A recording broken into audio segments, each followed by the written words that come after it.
बिछला की दुनिया सैया भाई के करना सैया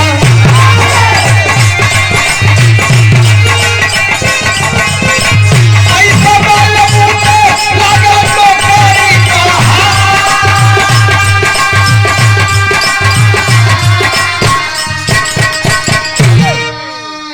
पैसा के बलबूते पर तोरे भाई के नौकरी लगल तार भाई आज खुश भइलन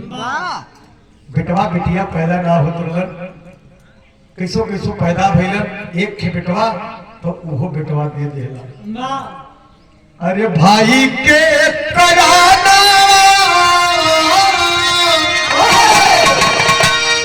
बदल दे बच्ची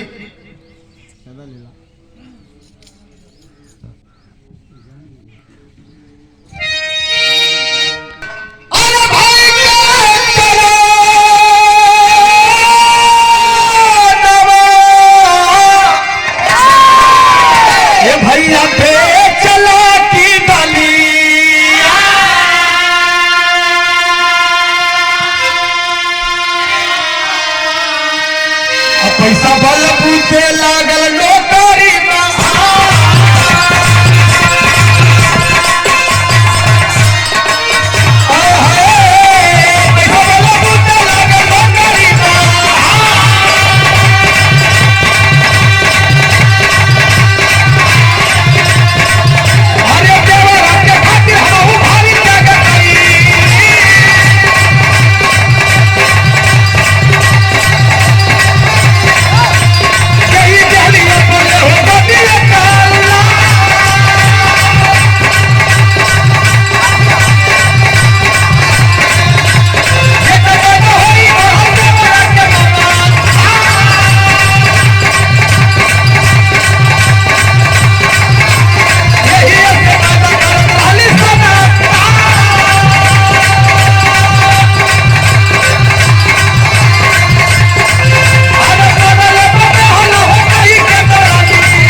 किडनी बेचला भारी त्याग कर उगला वही पैसा से तोरे भाई के नौकरी लगल बेटवा उनकर मर गल बेटवा के देख भी ना पौली भर नजर बेटवा के उनके दीवा देला सब काम तो ठीक कैला लेकिन एक काम गलत है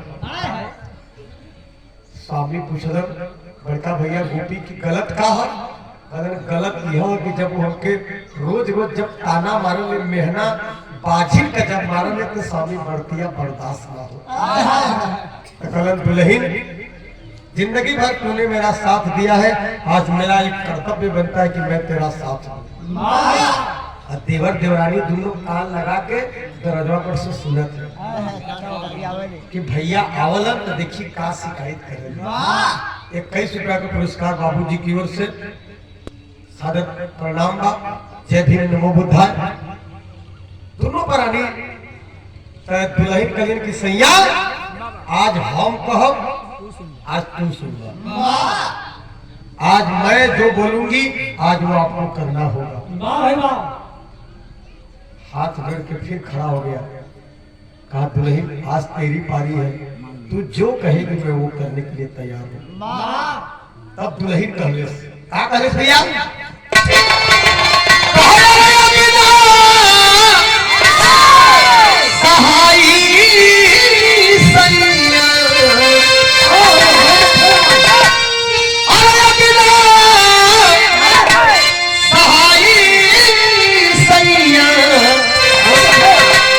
घर में आप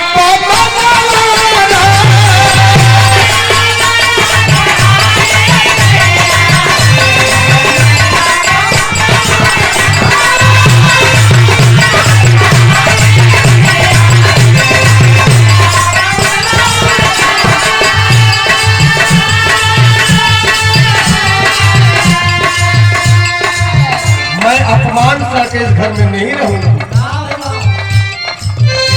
आधी रात यही की चला, आधी रात यही के चला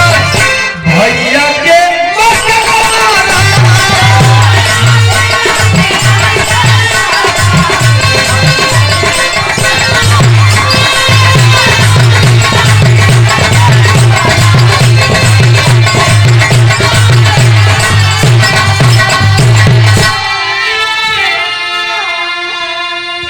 सैया